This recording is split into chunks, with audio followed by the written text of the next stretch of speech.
ఏమిటి మహర్షి రాజుగారు, మీకు కౌశికుని గాథ తెలుసా?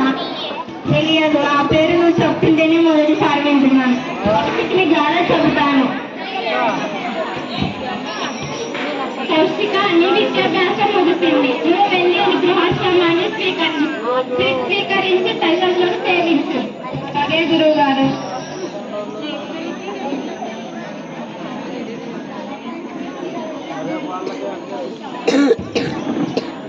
అమ్మా నాన్న, నేను ఇంతవరకు విద్యాభ్యాసం నేర్చుకొని ఇప్పుడు ఇంకా విద్యాభ్యాసాన్ని జ్ఞానాన్ని పొందుకోవాలని నేను వెళ్ళిపోవాలనుకుంటున్నాను. నాన్న, మీ దగ్గర నేను ఉండను, నేను వెళ్ళిపోతాను.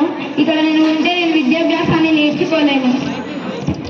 వద్దు కుమార, వెళ్ళకు. నేను వెళ్ళిపోతాను. ఇక్కడ ఉంటే నేను నేర్చుకోలేను, వెళ్ళిపోతాను. వద్దు కుమార, ఉండి ఇక్కడే. వెళ్ళకు కుమార, వెళ్ళకు కుమార.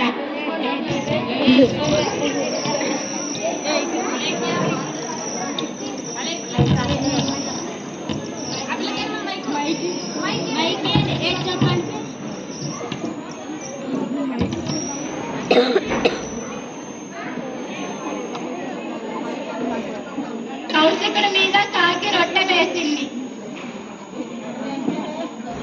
కౌశికుడు కాకిని ఒక్క చూపుగా చూసి కాకిని భస్మం చేశాడు.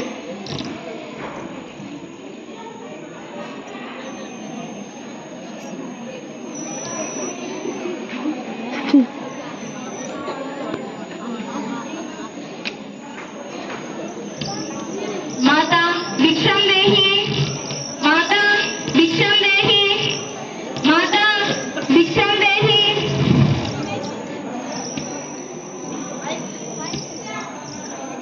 మహాత్ముడా, నువ్వు చూసినట్టే కాల్చుకోవడానికి నేనేం పక్షిని కాను.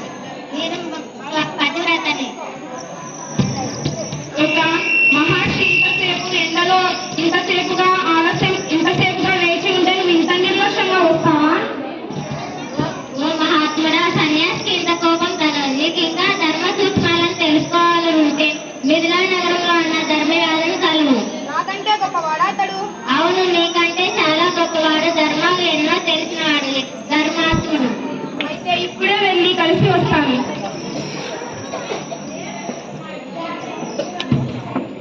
నీవు కౌశికుడువా? అవును గురువుగారు. నీవు పతివ్రత పంపగా వచ్చావా? నీవు ధర్మాలను నేర్చుకోవాలనుకుంటున్నావా?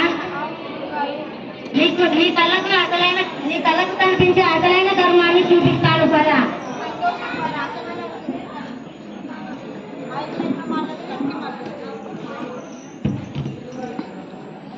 నమస్కారం తల్లి గారు. ఈ వంటి ఉత్తమ కుమారుడు నన్న మాకేమి లోటు? నువ్వు పాటించే ధర్మం నిన్ను రక్షిస్తుంది. నీ ప్రవర్తన చేత మన వంశం చాలా పవిత్రమైనది. నువ్వు మానవుల్లో జన్మించావేమో గాని నువ్వు దేవతల కంటే గొప్పవాడవు. చూడు మహర్షి, వీరే నా తల్లిదండ్రులు. చూడు మహర్షి, నేను ఎన్నో యజ్ఞాలు చేస్తే నాకు ఈ ఫలితం రాలేదు.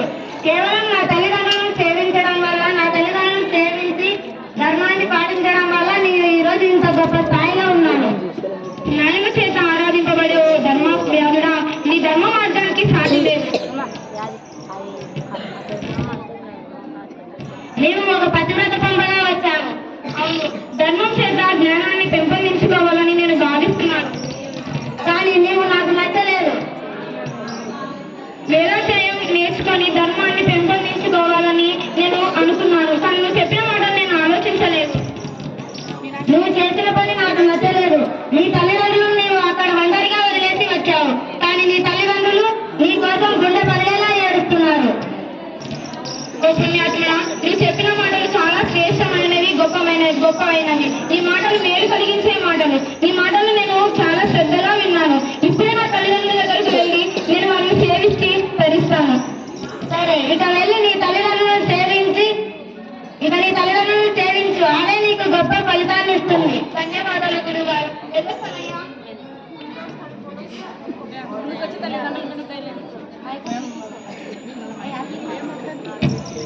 అమ్మా నాన్న, నేను చాలా తప్పు చేశాను. ఇంకొకసారి ఇలా జరగదు. నన్ను క్షమించండి. నిజమా కుమారుడా? అవును నాన్న, ఇప్పటి నుంచి నేను ఇక్కడే ఉంటాను. ఇప్పుడు మేము చేసిన దాన్ని మీరు అందరూ చూశారు కదా. ఇప్పటి నుంచి మీ తల్లిదండ్రులు ఎవరు ఒంటరిగా వదిలేయకండి. మీ తల్లిదండ్రులు ఉన్నారని మీరు గుర్తించండి. తల్లిదండ్రుల మీద దయలేని పుత్రుండు పుట్టలేని